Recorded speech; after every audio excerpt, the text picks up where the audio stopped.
요즘 젊은 사람들은 예전과 달라서 시댁은 무섭다고도 생각 안 하는 사람들이 많다고 하더군요.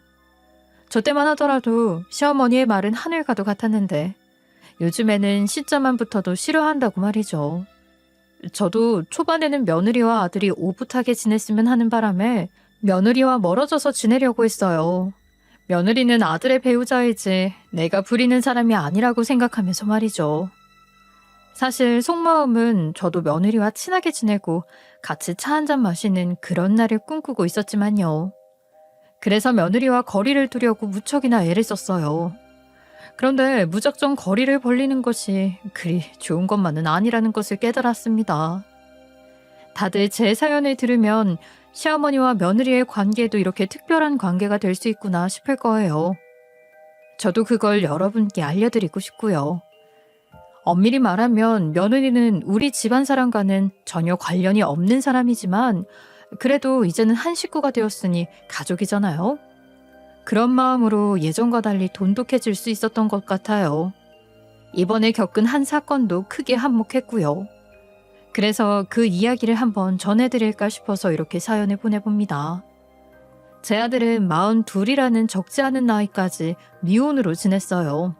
아들의 직업은 카메라 감독인데 방송국에서 일을 하고 있어요. 방송국 다닌다고 하면 다들 돈 많이 벌고 좋은 여자들 많이 만나겠네 하시지만 전혀 그렇지도 않아요. 워낙 현장으로 나가는 일이 많기도 하고 나갔다 하면은 몇 날 며칠은 밤을 새우고 들어오니 여자랑 사귈 시간도 없어 보였죠. 물론 전쟁통에도 사랑은 하고 로맨스는 있다고 하지만 그것도 옛날 생각이더라고요. 아들이 진득하게 누군가를 만날 시간조차 없는 현실을 뻔히 아는데 제가 나서서 뭐라고 할 수는 없더군요. 하지만 속마음은 이랬습니다.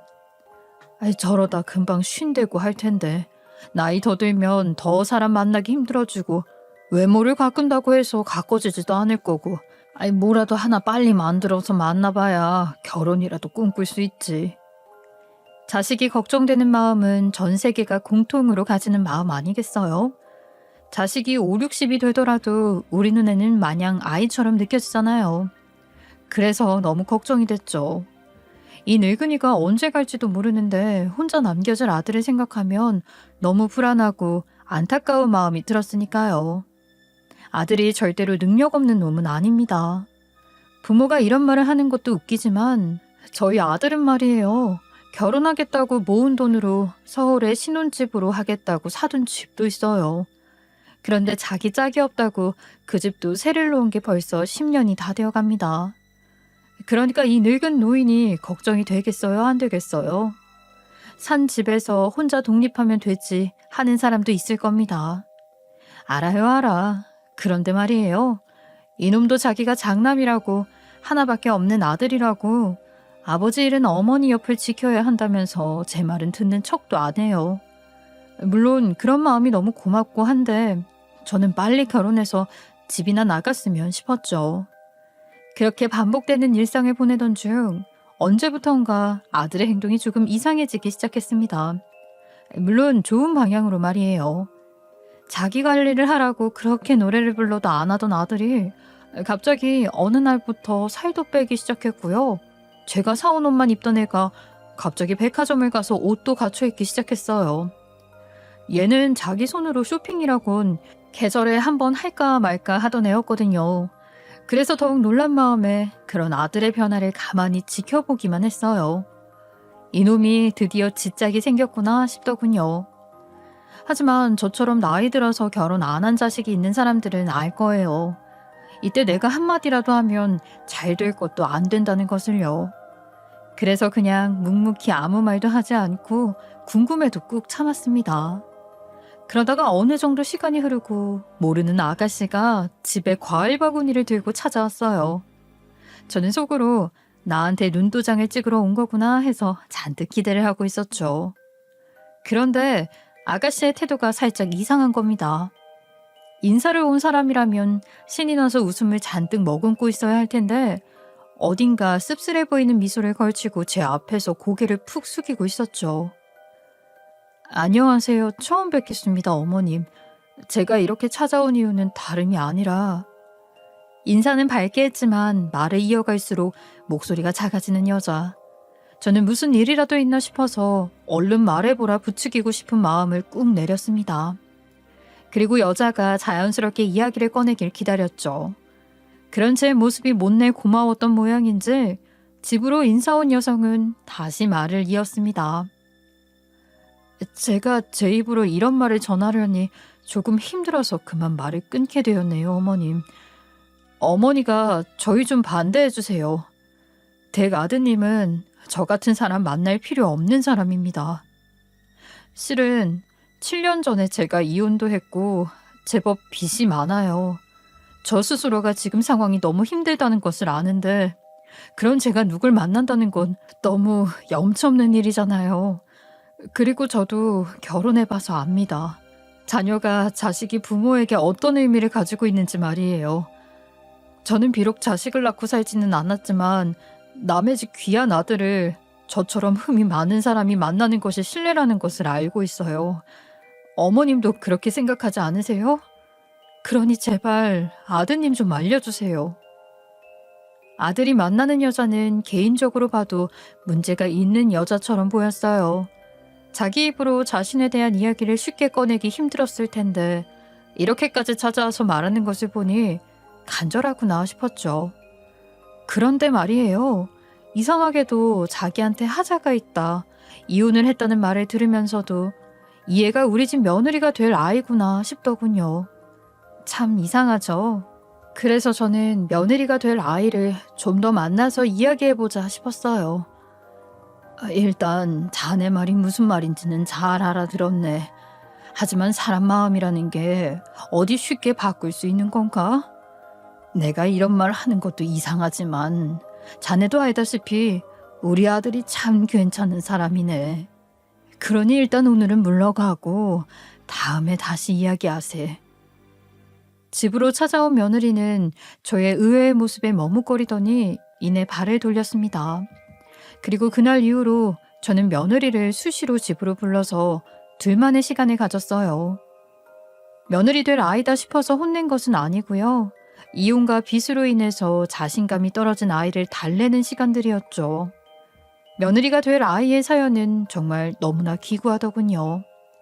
그래서 안 되겠다 싶어 며느리의 길을 살려주기 위해서 제 이야기를 꺼냈어요. 얘야, 세상에 사연이 없는 사람이 어디 있겠어. 이혼 그게 뭐 별거냐. 나도 집에 남편이 없다. 내 아들이 우리 집의 유일한 남자야. 무슨 말인지 알겠니? 내 남편도 네 첫 남편과 다르지 않아. 네 전 남편은 이런 말 하면 미안하지만 그저 천성부터 글러먹었던 사람이었던 거야.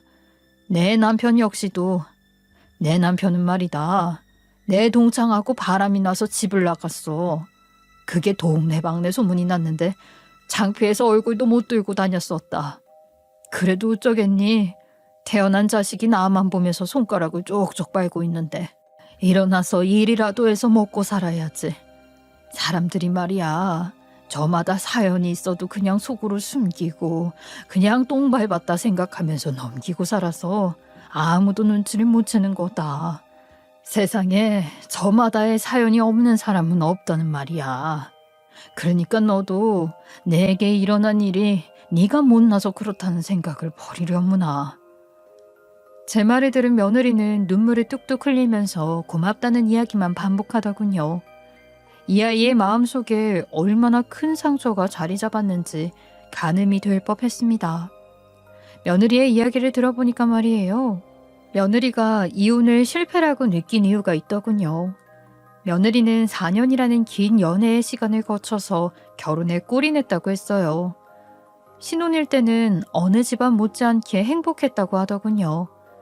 행복했었다고 말하는 며느리의 표정이 정말 옛 추억을 떠올리듯이 아련했는데 그게 또 애처롭게 보였습니다. 아무튼 그렇게 힘들게 결혼해서 같이 살게 되었는데 전 남편이라는 놈이 며느리의 지인에게 투자 명목으로 돈을 빌려갔다는 거예요. 그 사실을 며느리에게는 숨긴 채로 말이에요. 그러다가 신용도 바닥이 되어버렸고 말이죠. 그런 놈이 남편이라고 있었으니 사람인가 싶더군요.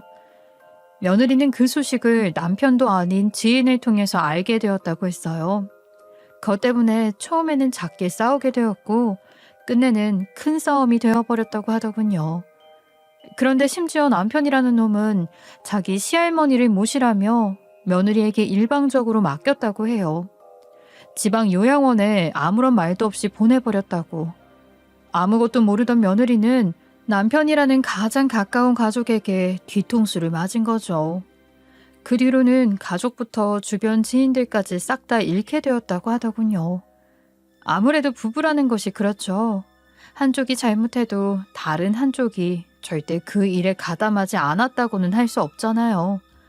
그렇게 며느리는 주변 사람들에게 신뢰를 잃어갔던 겁니다. 그런 사연이 있는 아이인데 참 너무나 안타까운 마음이 들더라고요. 그래서 며느리는 이런 상황인지라 밤에는 잠도 한숨 제대로 못 자는 상태가 되었다고 했어요. 그러니 어떻게든 돈이라도 벌어서 빚이라도 처리해보자 싶어서 나간 것이 제 아들이 있던 야외 촬영 현장이었고요. 그렇게 열심히 하는 모습이 어쩌다 아들의 눈에 들어가게 된 거고 아들이 그런 며느리의 모습에 반하고 결혼까지 결심하게 되었던 겁니다. 그래서 저는 며느리의 손을 쓸어주면서 다시 한번 말했어요. 세상 어느 누구도 자신의 삶이 성공적인 삶이라고 말하기 힘들 거다. 네가 겪어온 일이 평범하지는 않은 일이지만 그게 너의 잘못은 아니야. 네 삶을 실패라고 생각하지 마라. 앞으로 살아갈 날이 얼마나 많은데 지금부터 실패라고 하니? 네가 겪은 일들은 그저 삶의 한 과정일 뿐이야. 알겠지? 제 말에 다행히 며느리는 용기를 얻은 듯이 보였어요. 그리고 눈물을 닦으며 우리 아들과 진지하게 교제를 시작해보겠다고 말하더군요. 저도 그런 며느리의 말에 너무 기뻤던 것 같아요. 드디어 우리 아들이 괜찮은 사람과 함께 생을 보내겠구나 싶었거든요. 그래서 저는 아들과 살던 집을 정리하고 시골로 내려갈 준비를 했어요. 하루는 아들을 불러서 조용히 말했죠. 아들, 네가 결혼하면 이 엄마는 너희 옆에서 멀어지려고 한다. 예전부터 말했지만 내 꿈은 시골로 내려가서 조용히 강아지 한 마리와 텃밭이나 가꾸는 거야. 여기 이 돈은 네가 신혼집 구할 때 써라. 네가 신혼집으로 쓰려던 집은 지금은 너무 낡았어. 그러니까 새로 마련해서 새아가랑 잘 살아보렴. 엄마 말이 무슨 말인지 알지? 아들은 조용히 봉투를 받으며 그저 고맙다는 말만 건네주었습니다. 그런 아들의 모습을 보면서 아직 아기 같던 놈이 어떻게 이렇게 컸나 싶더군요. 하지만 역시나 자식이 내 품을 떠나서 날아가는 것은 마음 한구석을 허전하게 만들었어요. 저는 아들에게 말한 날 이후 친척들이 지내고 있던 시골로 내려와서 지내게 되었어요. 사실 제가 이렇게 빨리 자리를 비운 것에는 이유가 있었습니다. 며느리 될 아이는 이전에도 원치 않게 시할머니를 혼자서 돌봤다는데 거기에 나를 돌보라는 짐을 넘기고 싶지 않았어요. 저는 며느리가 이제는 더 이상 아무 신경 쓰지 않고 즐거운 신혼을 보냈으면 했거든요. 이제는 며느리도 내 자식처럼 느껴졌죠. 그렇게 늘 좋기만 하던 며느리와 처음으로 갈등이 있었던 사건이 있습니다. 7해 전에 보았던 손주를 유학 보내겠다는 거예요. 그것도 먼 외국으로 말입니다. 저는 너무나도 어린아이를 유학에 보낸다는 말에 크게 분노했어요. 아니, 애가 말 좀 알아들을 수 있다고 다 큰 성인처럼 보이니? 겨우 해봤자 이제 가나다라 정도나 뗄 나이다. 아무리 우리가 하는 말을 알아듣는다고 해도 7살이 17이 될 수는 없어. 그러니까 유학이고 뭐고 다 그만둬. 하지만 며느리의 생각은 달랐죠. 어머님, 무작정 화만 내지 마시고 들어보세요. 요즘에는 문화가 다른 세상을 일찍 경험하는 게 좋대요. 그래야 빠르게 변화하는 시대를 받아들일 수 있다고요. 그리고 제 자식입니다. 어머님 손주이기 전에 제가 제 배에서 10달을 품어온 아이예요. 그러니 어머님도 이번만큼은 제게 져주면 좋겠어요. 딱 잘라서 말하는 며느리. 그런 며느리의 모습에서 배신감도 느꼈지만 며느리의 말이 아주 틀린 것도 아니었습니다. 자기 자식이 잘 되게 만들겠다는데 결정권도 없는 할머니가 고집을 부려서 뭐 하겠나 싶었죠. 그래서 그 뒤로는 손주에 대해서 이런 방구도 하지 않았어요. 제가 잔뜩 화가 났다는 사실을 알면서도 며느리는 끝내 손주를 먼 외국으로 떠나보냈고요. 저는 괜히 혈압만 오르는 것 같았어요. 그러다가 손주가 외국을 나간 지도 벌써 4년이라는 시간이 지났을 무렵이었어요. 대뜸 찾아온 며느리는 제게 이렇게 말했습니다. 어머님, 어머니 손주 이제 한국으로 데려오려고요. 이제 외국도 충분히 알았겠다. 한국에서 수능 준비해야죠. 저는 너무나 간단하게 말하는 며느리의 태도에 혹시나 외국에 있는 손주에게 문제라도 생긴 건가 싶어서 걱정되는 마음에 입이 먼저 움직였어요. 아이 왜? 손주가 외국이 힘들대? 적응하는 게 그리 힘들다든? 아니 간지 몇 년이 되었다고 이제서야 한국을 들어온다고 난리냐. 혹시 다른 문제라도 있다고 하니? 그럴 수도 있죠. 다 큰 어른도 외국을 나가면 아이처럼 되는 세상인데 막상 나가고 보니 적응을 못하거나 주변 친구들과의 관계에 문제가 있는 경우가요. 혹시나 싶어서 더 자세하게 물어보았지만 며느리의 대답은 하나였습니다. 아이 그런 건 아니고요. 저도 아이를 길게 외국에 있게 할 생각은 없었어요. 그냥 문화체험도 할 겸 해서 잠시 보냈었던 거니까요. 그래서 이제는 데려오려고요. 너무 크게 걱정하지 않으셔도 돼요. 무슨 문제가 있었던 건 아니니까. 근 10년이 지나서 제대로 손주를 마주하려니 괜한 노파심이 되더군요. 손주랑은 외국에 있는 4년 동안은 거의 만나지도 못했어요. 무슨 영상통화를 하면 된다고 하지만 나이 먹어서 그런 것들이 어디 쉬운가요? 외국에 있는 손주와 이야기를 하기 위해서는 컴퓨터를 사용할 줄 알아야 한다는 말에 센터에 찾아가서 배워도 봤지만 실력도 크게 늘지 않아서 긴 대화를 나누기도 어려웠고요. 말을 주고받고는 했지만 막상 이렇게 만난다고 생각하니 걱정이 되는 것이 한두 가지가 아니었습니다. 너무 이른 나이에 한국을 떠나면 한국어를 제대로 하지 못하는 아이들도 있다는데 우리 손주가 그런 거 아니야? 혹시 외국으로 나가서 나쁜 물이 되진 않았을까? TV 보니까 외국에서 제일 나쁜 친구들이랑 사귀는 경우가 많다던데 우리 손주는 괜찮으려나? 오만 생각이 다 드는 시간이 지나고 손주가 한국에 도착했습니다. 그리고 바로 며느리와 함께 우리 집으로 내려와서 인사를 하더군요. 안녕하세요. 오랜만에 보네요, 할머니. 다음에는 저랑 다른 곳에도 놀러 가고 그래요. 엄마, 괜찮지? 제법 의젓한 모습을 보이는 손주. 예전과 달리 애교도 늘어서 어찌나 귀여워 보이는지. 가만히 손주만 바라보고 있어도 배가 부른 느낌이 들었죠. 그래서 얼른 손주의 손에 용돈을 쥐어주었습니다. 그런데 돈을 보던 손주의 모습은 어딘가 불안한 모습을 했어요. 이상하게 며느리의 눈치를 보는 것도 같았고요. 그리고 이내 둘은 방으로 들어가서 조용히 속닥거리기 시작했죠. 엄마, 이 돈도 그 아저씨한테 상납해야 하는 거예요? 아니면 이건 내가 써도 돼요? 안방으로 함께 들어갔던 며느리는 손주의 작은 속삭임에 조용히 하라며 주의를 시키더군요. 그리고 며느리는 그런 손주의 말을 들으면서도 조용히 짐을 싸기 시작했습니다. 저는 그런 둘의 모습에 두통이 생겼어요. 저 어린 피덩이를 외국으로 보낸 이유가 전부 바람을 피우겠다고 그런 거야? 내 아들은 가족에게 충실하게 지내며 살아왔던 내 아들은 어쩌고 전현이 우리 아들을 속여? 속으로는 오만 생각이 들었지만 입으로 내뱉을 순 없고 일단 저도 짐을 싸서 며느리와 함께 아들의 집으로 가기로 했어요. 그렇게 서울로 올라가는 길은 그렇게 조용할 수 없었어요. 전 그 침묵이 며느리의 마음처럼 느껴져서 착잡한 기분이 들었네요. 그렇게 도착한 아들 집에서는 한동안 고민에 빠져 지냈습니다. 그런 고민 끝에 결론을 내린 것이 뒤를 알아보자는 거였어요. 저는 그날로 당장 며느리 집 근처에 살던 조카에게 연락을 했죠. 긁어부스럼이다 싶었지만 며느리를 이대로 가만 내버려 둘 순 없었어요. 아이, 오랜만이다. 잘 지냈니? 다름 아니라 내가 너한테 부탁 좀 하나 하려고. 우리 며느리가 아무래도 다른 남자랑 바람이 난 것 같다. 네가 우리 며느리 뒤 좀 캐볼 수 있겠어?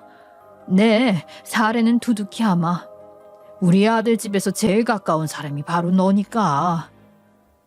이에 조카는 알겠다면서 며느리의 뒤를 캐기 시작했고 저는 이 사실을 아들에게는 알리지 않았습니다. 아들이 알기 전에 차라리 내가 먼저 매를 맞자는 생각이 들었거든요. 그러던 어느 날 조카에게서 하나의 영상이 도착했어요. 그 영상을 보는 순간 머리가 띵하게 울리더군요. 내가 이런 아이를 오해했던 건가 싶었습니다. 영상 안에서는 며느리가 어떤 남자의 손에 끌려가서 쓰레기 봉투 더미 위로 내팽개쳐진 모습이 담겨 있었어요. 그 영상을 계속 돌려보는데 너무 화가 나고 문득 며느리가 왜 아들에게도 말을 못하고 있었는지 알겠더라고요. 저는 이건 안 되겠다 싶어서 바로 아들에게 전화를 했고 지금까지 있었던 일을 알렸습니다. 아들은 크게 분노했지만 자기 아내에게는 아직 말하지 말자고 하더군요. 저도 아들과 같은 생각이었기에 그러겠노라 했습니다. 그때부터 우리 둘은 며느리 몰래 작전을 짜기 시작했어요. 며느리를 괴롭히는 놈을 역으로 우리가 괴롭히겠다는 생각을 했죠. 그런 마음에 둘의 머리에서는 생각지도 못한 작전들이 굉장히 많이 나왔어요. 그러나 고른 것은 하나였죠. 바로 호랑이를 잡으려면 호랑이 굴에 들어가자는 것이었어요. 그래서 얼른 집으로 내려가 아들이 선물해준 비싼 명품 가방과 지금까지 샀던 명품 옷들을 한껏 들고 다시 아들의 집으로 올라왔습니다. 비싼 명품으로 온몸을 두른 채로 그놈이 자주 출연하는 시간에 아파트 입구에서 기다렸어요. 조카는 여전히 며느리의 뒤를 캐고 있었고 조카의 말에 의하면 항상 일정 시간에 거의 매일같이 아파트 앞으로 찾아왔다고 했거든요. 아니나 다를까 오늘도 그놈이 아파트 입구에서 전화를 걸고 있는 거예요. 그 전화의 주인공이 누구일지는 너무나도 뻔했기에 화가 머리끝까지 차올랐지만 꾹 참으며 기다렸습니다. 그리고 제 옆으로 다가오는 그놈을 실수인 척 밀쳤죠. 남자라는 놈이 노인의 작은 힘에도 털썩 주저앉더군요. 그러고는 앉아서 내 행색을 이리저리 살펴보더니 견적이 나왔다 싶었는지 옷을 툴툴 털면서 말했습니다. 아이고 아야 사람 죽네. 사람 죽어. 뭔 놈의 노인네가 이렇게 힘이 좋아. 동네 사람들 여기 노인이 사람 잡는다. 사람 잡아요. 그런 그놈의 모습이 가증스러웠지만 참고 아들이 알려준 대로 연기를 했습니다. 아니 젊은 양반이 왜 그런데요. 그러지 말고 우리 조용히 해결합시다. 이 늙은이가 힘이 없어서 제대로 못 걸었다오. 그러니까 이렇게 소리치지 말고 그 무엇이다냐. 그래 합의. 우리 합의로 해결 봅시다. 네? 여기 우리 아들이 사는 곳이라서 큰 소리 내면 안 됩니다. 그러니까 우리 합의로 해결해요. 저는 떨리는 척하며 목소리를 최대한 겁을 잔뜩 먹은 듯이 냈어요. 그런 제 모습에 그놈은 속아 넘어갔는지 싱글벙글해서 아주 난리가 났더군요. 그러더니 품 안에서 자기 명함을 꺼내면서 제게 건네는 거예요. 며느리도 어느 날 봤던 그 껍데기뿐인 명함이겠죠? 그러고는 갑자기 이런 이야기를 꺼냈습니다. 어이, 보아하니 노인네가 돈이 많은 모양이죠? 일단 합의는 됐고 내 이야기 좀 들어보슈. 내가 말이야 사업을 하나 하고 있는데 이게 수익이 엄청 괜찮거든요. 노인정 아들이 있다고 했죠? 그런데 지금 시대가 뭐야? 황금 만능주의 아니야? 아들이랑 잘 살고 싶지 않아요? 내가 돈 좀 만질 수 있는 큰 건수가 하나 있거든. 그래서 말인데 나한테 투자 한번 해보지 않겠어요? 내가 섭섭지 않게 챙겨줄게. 전 그런 남자의 말에 빠져드는 듯이 행동했어요. 어머머, 정말요? 정말 이 늙은이도 쉽게 돈을 벌 수 있는 방법이 있다고요? 그렇다면 저 그 투자 하겠습니다. 마침 남편이 남겨준 유산이 좀 있었는데 그걸로 투자하면 되겠네. 아들이 아파트를 사면서 빚도 많이 내서 고민했거든요. 그런데 유산이라는 게 그냥 괜히 다 쓰기도 그렇고 아예 어떻게든 재테크 같은 거라도 해보겠다 싶은 참이었거든요. 이렇게 만난 것도 다 필연이었나 보네요. 그럼 혹시 이거 다른 사람한테도 이야기해도 되나요? 제 친구들이 지금 투자처를 찾고 있는 애들이 많거든요. 그래서 걔들한테도 좀 알려주고요. 제가 생각보다 큰 반응을 보이자 혼자서 신이 나서 이것저것 설명하기 시작했죠.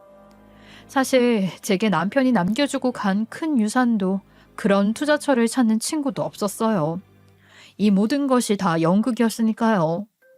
그런데 뭣도 모르고 돈 많은 노인네가 자신의 말에 제대로 걸려들었다 싶으니까 아주 있는 거짓말 없는 거짓말 다 하더군요.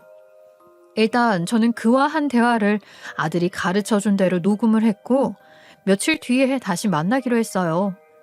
얼마 뒤에 만난 그놈은 그날과 달리 아주 번쩍거리는 옷을 입고 자리에 나왔더라고요. 함께한 자리에는 아들이 직접 섭외한 배우 몇몇이 함께 동원했죠. 다들 배우답게 연기를 아주 실감나게 하더군요. 갑자기 이렇게 대거 투자자가 나서니 남자는 표정 관리가 전혀 안 되었어요. 나중에 배우들과 이야기한 자리에서 세상 저렇게 얼굴에 티가 다 나는 사기꾼은 처음이에요 하는 말을 할 정도로 말이죠. 그만큼 실룩거리는 입술을 참을 수 없었나 봅니다. 일단 투자 조건으로는 공장이 확보가 되는 것이 첫 번째입니다. 저희도 크게 투자를 하는 마당이니 어느 정도 믿을 만한 조건이 있어야 되지 않겠어요? 그러니까 공장 확보부터 먼저 해주시죠. 그 증거를 보여주시면 여기 계신 분들 전부 투자를 결정하겠습니다. 그렇게 말만 해서는 저희가 아무것도 모르잖아요. 이익이 날지 손해가 생길지 저희는 제품까지는 보고 돈을 쓰려고요. 은근슬쩍 우리가 계획했던 대로 조건을 내밀었고 남자는 고민하는 척하더니 알겠다고 하더군요. 그리고 며칠을 기다린 끝에야 남자가 우리에게 연락을 해왔습니다. 어머님 많이 기다리셨죠? 그때 알려주신 분들이 말했던 공장 확보했습니다. 제가 얼마나 힘들었는지 몰라요. 있는 대출 없는 대출 다 땡겼다니까요. 그러니까 우리 계약하는 거죠? 그쵸? 하지만 섣불리 공장을 확보했다는 증거를 내주지 않더라고요. 아니 이렇게 말로만 공장을 확보했다고 하시면 어떻게 합니까? 그때 우리가 직접 제품을 우리 눈으로 보고 판단하겠다고 말하기도 했잖아요. 그리고 공장을 확보했다면 그 부지에 관련된 부동산 증거라도 좀 가져오셨어야죠. 안 그래요? 사업하는 사람이 이렇게 허술하면 되겠어요? 안 되겠어요? 저희도 믿을 구석이 있어야 돈을 내어드리죠. 그러니까 다음에는 좀 더 발전이 있었으면 좋겠네요. 우리말에 잠시 허망한 눈을 하던 놈은 이내 불안한 기색을 지운 채로 웃으며 알겠다고 가더군요. 그런데 계속 매만 때리면 소가 넘어오지 않잖아요. 그래서 아들과 이야기한 끝에 우리는 배우를 더 쓰기로 했습니다. 저희 돈도 어느 정도 들어가기 시작했지만 상관없었죠. 그리고 그 사기꾼 놈에게 전화를 걸어서 말했어요. 아휴, 오랜만입니다. 잘 지내셨죠? 다름 아니라 저번에 말한 그 투자건 말이에요. 제 친한 친구한테 이야기했더니 글쎄 그 주변 사람들도 같이 투자하겠다고 난리가 난 거 있죠. 그래서 이번에 만날 때는 사람을 좀 더 데려가려고요. 그 사람들한테도 우리 투자건에 대해서 자세하게 알려주실 수 있죠? 남자는 좋다고 괜찮다며 데려오라고 했고 그 다음 만남이 벌써부터 기다려졌습니다. 그렇게 저는 10명이 넘는 투자자가 있는 것처럼 일을 꾸몄고 그놈은 나중 생각도 안 하고 이 모든 일에 빚을 내서 증명하려고 들었죠. 우리는 속으로 웃었습니다. 정말로 멍청한 놈이라고 말이죠. 그렇게 2주쯤 지났을 무렵 그놈에게 또 연락이 왔어요. 사모님, 모든 준비가 다 됐습니다. 이제 나와서 자료 한번 같이 훑어보시죠. 저는 남자가 건넨 자료를 모두 보았고 남자는 멍청하게도 자기가 이만큼이나 빚을 내서 이걸 마련하느라 힘들었다며 오만 생색을 다 내더군요. 저는 그러거나 말거나 내가 봐야 할 서류는 다 봤으니 3일 뒤에 투자금을 주겠다고 말했습니다. 일단 제가 선두로 보내고 나머지 사람들은 차후 천천히 보낼 거라고 말했죠. 한 번에 받을 줄 알았던 남자는 아쉬움에 쩝쩝거렸지만 그런 모습조차 이제 더 이상은 보고 싶은 마음이 들지 않았어요. 우리 가족이 이제 더는 고통받지 않고 살 수 있겠구나 하는 생각에 더 힘을 내기로 했죠. 그렇게 투자금을 주기로 한 날이 찾아왔어요. 투자금은 우선 저 혼자만 보낸다고 했지만 이날에는 모두가 와서 자료를 볼 거라고 했기에 남자는 한껏 기대에 찬 모습으로 약속 장소로 들어오더군요. 그런데 저 혼자서 약속 장소에 도착하니 그놈은 못내 당황한 눈치였습니다. 사모님, 다른 투자자분들은 다들 어디 가시고 혼자 오셨습니까? 저번에 오늘은 모두 모여서 일단 제가 만든 자료를 한번 살펴보고 투자 계약서에 도장 찍으신다고 하셨잖아요. 이건 말이 틀리지 않습니까? 제가 본인을 속였다고 생각했는지 갑자기 화를 버럭 내더군요. 그놈이 그러거나 말거나 저는 그놈 앞에 며느리와 아들을 불러 내가 서 있는 반대편에 서게 했습니다. 그러니까 이제야 자신이 속았다는 것을 알았는지 체격 차이를 이용해서 저를 해코지 하려 들더군요. 놓친 내가 미쳤나? 지금 나한테 사기를 친 거야? 당신이 이러고도 법의 심판을 피해갈 수 있을 것 같아? 내가 그렇게 만만한 사람으로 보였냐고. 이 망할 미친놈이네. 지금 전현이랑 다 꾸미고 나 속인 거지? 며느리가 누군지 알아본 모양이에요. 저는 당당하게 서 있었고 그런 저를 보고는 우통까지 벗어가며 난리를 치더군요. 당신이 처음에 만났을 때 나랑 만난 계약서 기억 안 나? 거기에 모두 적혀 있어. 계약 불이행하면 어떻게 되는지. 당신들이 지금 법 앞에서 할 수 있는 말이나 있을 것 같아? 어디 한번 이대로 법원으로 가봐? 혼이 나야 정신 차리지? 저희가 처음 만났을 때 계약서를 하나 작성한 적이 있었거든요. 법이고 뭐고 사기죄를 거들먹대는 자태가 아주 당당했죠. 그래서 전 당황한 척하면서 말했습니다. 아이고, 어떡하지? 내가 계약서를 깜빡했네. 아이고, 아들 어쩌면 좋으냐. 내가 계약서를 썼다는 걸 깜빡했어. 왜 그걸 미처 생각도 못했지?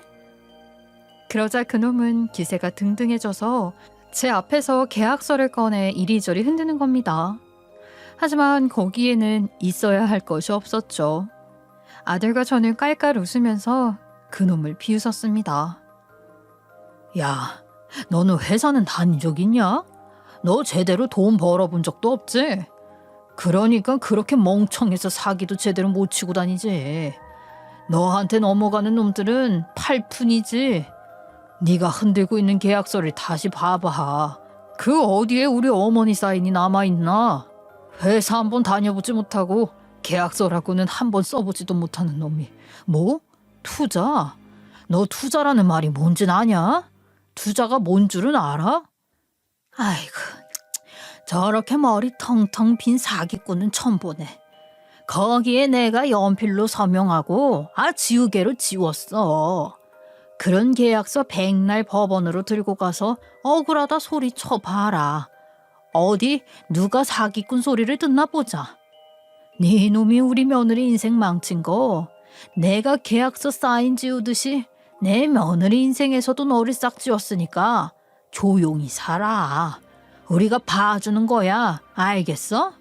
그리고 그렇게 자신 있는 사업이라면 혼자서 잘해보셔. 우리가 바보도 아니고 정말 계약서에 사인을 했을 리가 없잖아요. 처음에는 진짜 연필로 사인을 해서 건넸어요. 하지만 다시 만나서 서류를 살펴본다고 했을 때 이놈이 멍청하게 계약서를 그대로 가져왔더라고요.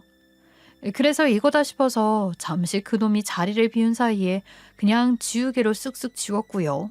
돌아온 놈에게 서류들을 건넸지만 그놈은 뭐가 잘못된 건지도 모른 채 싱글벙글 웃으면서 이야기만 하고 돌아갔죠.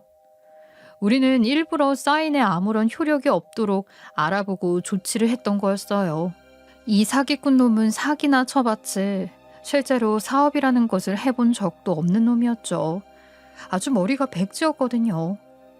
며느리는 이 상황이 어떻게 된 건지 한참을 아들에게 설명을 듣고 나더니 그제야 웃음을 되찾았어요. 그렇게 그놈이 무너지는 걸 그대로 며느리에게 보여주자 며느리는 어느새 안정을 찾았더군요. 그리고 이제 저놈을 더 이상은 볼 일이 없다는 것을 알았는지 그놈에게 대뜸 소리를 질렀습니다. 야, 내가 언제까지 너한테 돈을 뜯기고 살 줄 알았어? 내가 너한테 뜯긴 돈에 비하면 지금 네가 가진 빚? 그거 아무것도 아니야. 알아? 전 남편 같은 인간 이제 내 옆에 없어. 나한테는 소중한 새로운 가족이 생겼거든. 이제 내 식구들도 너에 대해서 다 아니까 겁낼 필요도 없지. 이제 내 인생에서 나가줘. 그 빚은 전 남편의 빚이지 내 빚이 아니라고. 우리는 소리 지르는 며느리의 모습을 보면서 참 안타까운 마음이 들었어요. 여태 우리에게 아무 말도 없이 며느리가 버텨온 시간이 생각났으니까요. 며느리가 왜 말없이 버텼고 어린 손주를 외국으로 보내서 인고의 시간을 보냈는지 며느리의 외침에서 다 느껴졌죠.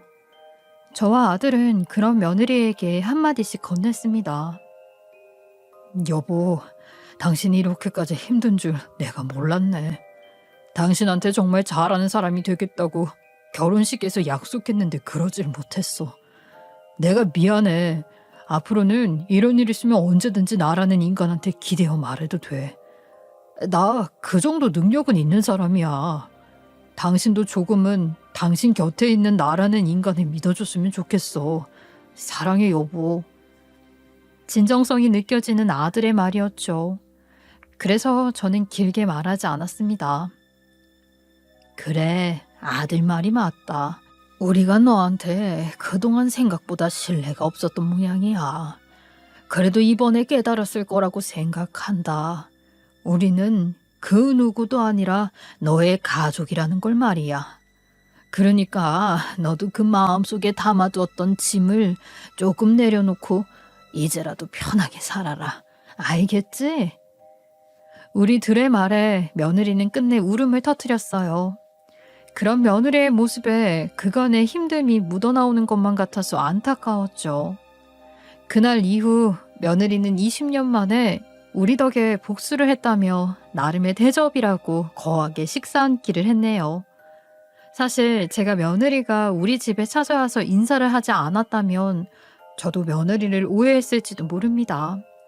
며느리가 찾아오고 자주 마주치고 이야기한 덕에 며느리의 사정을 알고 있던 제가 더 깊은 오해를 하지 않을 수 있었죠. 거기에 조카가 보내준 영상을 봤을 때 떠오르는 인물이 딱 며느리가 말했던 사기꾼밖에 없더라고요.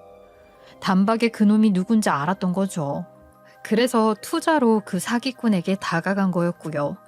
물론 그놈이 제 입으로 투자 거리면서 말을 다 했지만요.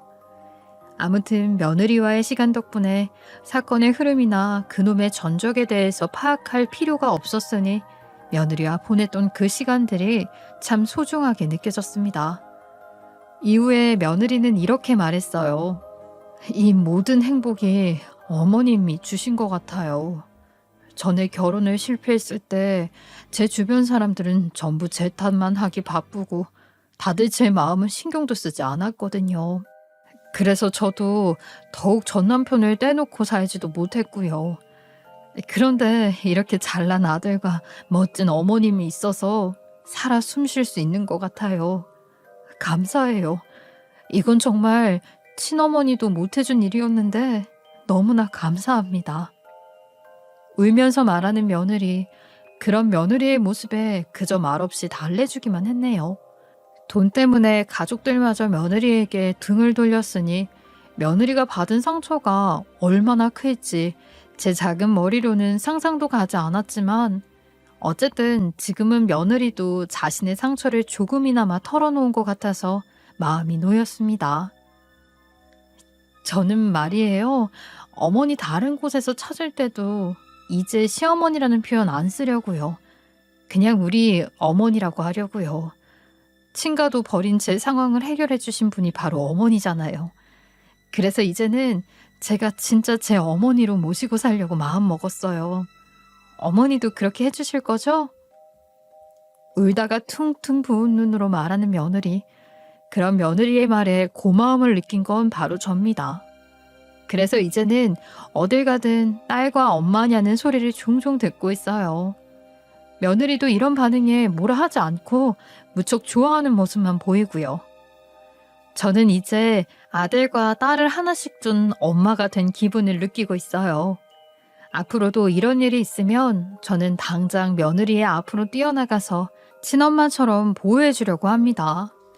여기 계신 모든 분들도 가족과 함께 행복한 삶을 사시길 바라며, 비루하지만 제 이야기 들어주셔서 감사합니다.